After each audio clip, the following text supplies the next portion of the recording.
ঠাকুর বলেছেন, শুধু মুখে বললেই তো কিছু পাওয়া যায় না। আছে আছে বলার মধ্যে সত্যের স্পর্শ নেই, যদি তার জন্য হৃদয়ের চেষ্টা না থাকে।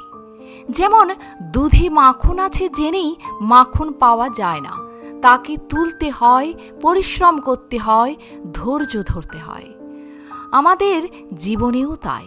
শুধু ঈশ্বরের কথা শুনে তার নাম উচ্চারণ করে বা বিশ্বাসের কথা বললেই সব সম্পূর্ণ হয় না।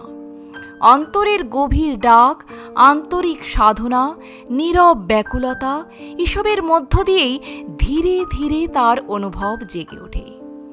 শ্রী শ্রী ঠাকুর খুব সহজ ভাষায় আমাদের মনে করিয়ে দেন, সত্যকে পেতে হলে শুধু জানা নয়, জীবনে তাকে ধারণ করার চেষ্টা দরকার।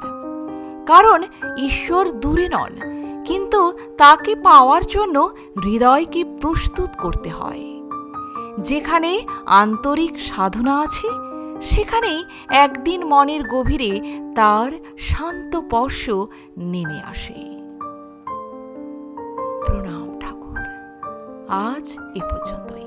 ভালো থাকবেন, সুস্থ থাকবেন। যদি ভিডিওটি ভালো লাগে একটা লাইক অবশ্যই করে যাবেন।